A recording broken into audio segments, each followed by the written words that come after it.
Hello बच्चों, आपका स्वागत करते हैं पीयूष ऑनलाइन एकेडमी में। तो गाइस बच्चों, हमने कल अम्ल, क्षारक और लवण के बारे में पार्ट 1 देखा था। चैप्टर 2 साइंस का हम लोग स्टार्ट कर दिए हैं। तो आज हम लोग पार्ट 2 देखने वाले हैं। कल हम लोग पार्ट 1 को देखा था, आज हम लोग पार्ट 2 देखने वाले हैं। तो बाबू कुछ टॉपिक कल हमने कवर किया, अम्ल के बारे में पूरा कवर किया। आज हम लोग क्षार, अम्ल, क्षार के रासायनिक अभिक्रिया, पीएच, इसकी लवण के बारे में आज हम टॉपिक को क्लियर करने वाले हैं। ठीक है गाइस, तो देखिए फिर से आपका स्वागत करते हैं पीयूष ऑनलाइन एकेडमी के पार्ट 2 में, अम्ल, क्षारक एवं लवण। ये चैप्टर 2 है बाबू साइंस का। कल आपको हम साइंस का भी चैप्टर दिखाए थे, कौन कौन चैप्टर है भाई। तो देखिए बाबू, तो अम्ल एवं क्षारक एवं लवण में अम्ल को हम लोग कवर कर लिए थे। आज क्षारक की बारी, क्षारक लवण दोनों की बारी है, आज दोनों को निपटा देंगे। ठीक है बाबू। क्षारक वे पदार्थ जो पानी में घुलकर, देखिए क्षारक या क्षार बोलिए इसको,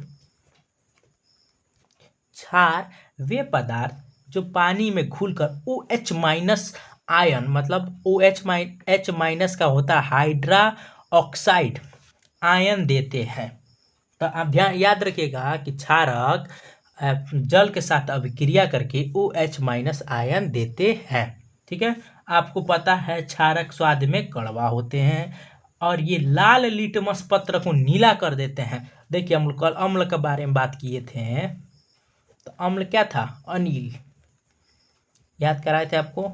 और से अम्ल, नीला और लाल।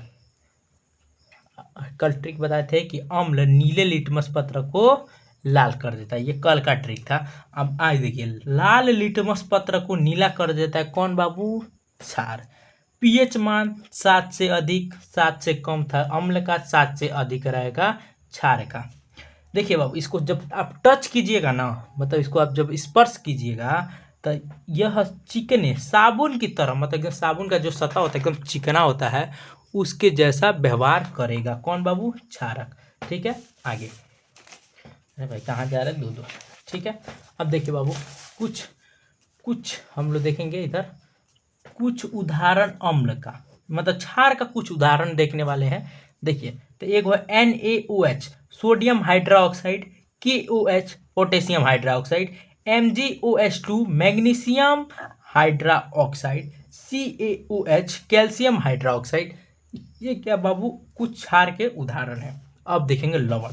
जब अम्ल और क्षार में अभिक्रिया होती है तो लवण प्लस जल, मतलब लवण का निर्माण को होता है जब अम्ल और क्षार में अभिक्रिया होगा तब।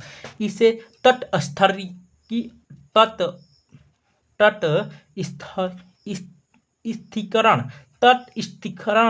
अभिक्रिया भी कहते हैं। तटस्थीकरण अभिक्रिया कहते हैं जब लवण से जब अम्ल और क्षार से लवण बनता है तो। ठीक है, आगे। अब देखिए अभिक्रिया करके देख लेते हैं।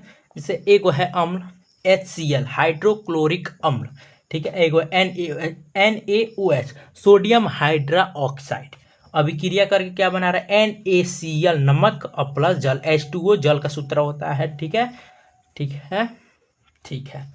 अब देखिए अम्ल के प्रकार और क्षार के प्रकार, दो चीज देखने वाले हैं। पहले देखेंगे अम्ल के प्रकार। देखिए अम्ल दो प्रकार का होता है, एक होता है प्रबल अम्ल, एगो दुर्बल अम्ल। हम बताए थे बाबू अम्ल किसे कहते हैं? अम्ल जल के साथ अभिक्रिया करके H+ आयन देता है। अब देखिए प्रबल अम्ल क्या होता है बाबू? H+ आयन अधिक मात्रा में दे, क्या कहलाएगा? प्रबल अम्ल। और दुर्बल अम्ल क्या होता है बाबू? H+ आयन कम मात्रा में दे, उसे क्या कहेंगे? दुर्बल अम्ल। ठीक है, जैसे H+ आयन अधिक मात्रा में देता है HCl, H2SO4, HNO3, और दुर्बल अम्ल क्या बाबू? CH3COOH। ठीक है, क्षार के भी दो प्रकार होते हैं बाबू, प्रबल क्षार, दुर्बल क्षार। प्रबल क्षार आपको पता ही होगा, OH- आयन अधिक मात्रा में दे, और दुर्बल क्षार OH- आयन कम मात्रा में दे, जैसे NaOH, KOH, NH4OH। ठीक है, आगे। ये क्लियर हुआ। अब देखिए बाबू पीएच स्केल, हम लोग कल से पढ़ रहे पीएच मान। अब पीएच स्केल होता क्या है इसके बारे में पढ़ेंगे। देखिए पीएच स्केल का खोज सोरेनसन, एक वैज्ञानिक थे, सोरेनसन ने 1909 में किया था। पी का मतलब होता है पुसार, मतलब जर्मन शब्द का अर्थ है जिसका अर्थ होता है पावर। जर्मन शब्द है जिसका अर्थ होता है पावर। और एच हाइड्रोजन आयन होता है। मतलब रेंज इसका कितना होता है, 0 से 14 तक होता है। तो आपको पूछ सकता है क्वेश्चन पीएच का रेंज क्या है, तो आप क्या बताइएगा, 0 से 14 ले। अब देखिए 1 2 3 4 आपसे बताया कि 7 से कम अम्ल कहलाता है, 7 से अधिक क्षार कहलाता है। और 7 जो होता है वो क्या होता है बाबू, उदासीन। उदासीन, क्लियर है, क्लियर है। अब देखिए 7 से कम अम्ल कहलाता है, 7 से अधिक क्षार कहलाता है, और 7 के बराबर जब होगा क्या बाबू, उदासीन कहलाता है। अब देखिए परिभाषा देख लेते हैं पीएच का। वह स्केल जो अम्ल या क्षार के मापने का कार्य करती है उसे क्या कहते हैं, पीएच स्केल कहते हैं। ठीक है, क्लियर हुआ। पीएच स्केल होता है 7 से कम आएंगे तो अम्ल होगा, 7 से अधिक जाएंगे तो क्षार होगा, 7 के बराबर रहेंगे तो उदासीन होगा। पीएच क्या करता है बाबू, अम्ल क्षार को मापने का कार्य करता है। क्लियर है। अब देखिए अम्ल वह क्षार का रासायनिक गुण, कुछ अम्ल और क्षार में रासायनिक गुण होगा बाबू। तो देखिए अम्ल और वह क्षार के धातु के साथ अभिक्रिया करे। जब अम्ल और क्षार धातु के साथ अभिक्रिया करके हाइड्रोजन गैस छोड़ते हैं, मतलब हाइड्रोजन गैस देते हैं। जैसे यहाँ पे एक अम्ल है H2SO4, H2SO4 याद कीजिए अम्ल है, और Zn जिंक के साथ अभिक्रिया करके ZnSO4 प्लस हाइड्रोजन गैस निकल रहा है। देखिए यहाँ पे हाइड्रोजन गैस निकल रहा है। ऐसे ही 2NaOH एक क्षार है जो जिंक के साथ अभिक्रिया करके Na2ZnO2 करके हाइड्रोजन गैस निकाल रहा है। ठीक है, अब अम्ल और क्षार की धातु के साथ अभिक्रिया देख लेंगे। ठीक है, देखिए अब वही बात है, अब धातु के साथ अभिक्रिया करके हाइड्रोजन गैस निकल रहा है। क्लियर है, बहुत बढ़िया। अब आगे, अब ये कुछ अम्लों के नाम होता है। अब देखिए यहाँ पे कुछ हमारे दैनिक जीवन में जो कार्य आता है उसका मतलब पीएच मान दिया है। जठर रस का पीएच मान होता है 1.2, नींबू का रस पीएच मान होता है, देखिए कच्चा नींबू का 2.2, पक्का नींबू का 2.4।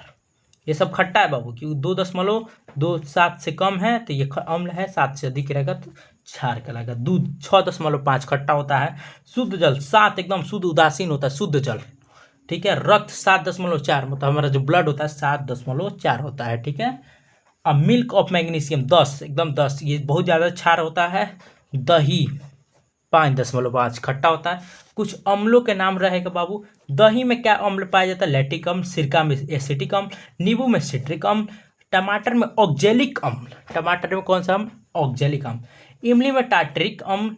जठर रस में HCl हाइड्रोक्लोरिक अम्ल। लाल चींटी में यहाँ पर फॉर्मिक होगा, फॉर्मिक अम्ल। और सेव में मौलिक। आप देखिए बाबू यहाँ पे थोड़ा सा मिस्टेक हो गया, ये अच्छे से लिखा है मौलिक।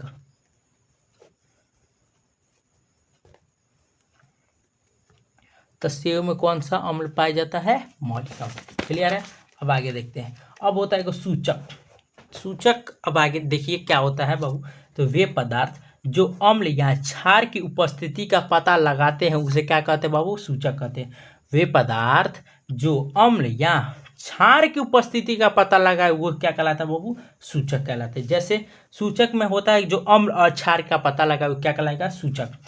सूचक 3 प्रकार का होता है, प्राकृतिक सूचक, कृत्रिम सूचक और गंधीय सूचक।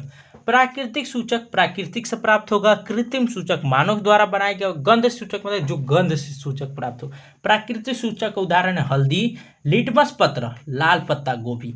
मानव द्वारा प्रदान मेथिन ऑरेंज अम्ल और यूरिया, ये हमारे जो रोज के खेतों में डाला जाता है वो यूरिया। गंध सूचक में प्याज का रस और लवण। ठीक है, अब देखिए ये चार्ट याद रखना है। प्राकृतिक सूचक, अब देखिए यहाँ पर सूचक के प्रकार, सूचक के नाम और अम्ल के साथ अभिक्रिया, क्षार के साथ अभिक्रिया। तो प्राकृतिक सूचक में लिटमस पत्र क्षार अम्ल के साथ लाल होता है और क्षार के साथ नीला हो जाता है। प्राकृतिक सूचक में लाल पत्ता गोभी अम्ल के साथ लाल होता है और क्षार के साथ हरा हो जाता है। हल्दी बाबू को अम्ल के साथ कोई परिवर्तन ही नहीं होगा, क्षार के साथ लाल हो जाता है। मेथिन ऑरेंज अम्ल के साथ लाल होता है और क्षार के साथ पीला हो जाता है। फिनाफेथेलिन जो सूचक है, जो कृत्रिम सूचक है, अम्ल के साथ कोई अभिक्रिया नहीं करता, मतलब रंगहीन होता है और क्षार के साथ नीला हो जाता है, गुलाबी हो जाता है। ठीक है, गंधीय सूचक प्याज का रस, अब देखिए अम्ल के साथ थोड़ा सा तिरछिड़ गंध, मतलब थोड़ा सा अलग स्वाद देगा, मतलब गंध देगा। ठीक है, और क्षार के साथ कोई गंध नहीं। फिर लौंग का रस भी वही है, तिरछिड़ गंध, मतलब अम्ल के साथ तिरछिड़ गंध देगा और क्षार के साथ कोई गंध नहीं देगा। तो ये पार्ट 2 था बाबू, कल हम लोग देखेंगे पार्ट 3। ठीक है, तो आप लोग वीडियो को लाइक करें, कमेंट करें, शेयर करें और सब्सक्राइब करके बेल आइकन को ऑल पे क्लिक कर दें। जय हिंद साथियों।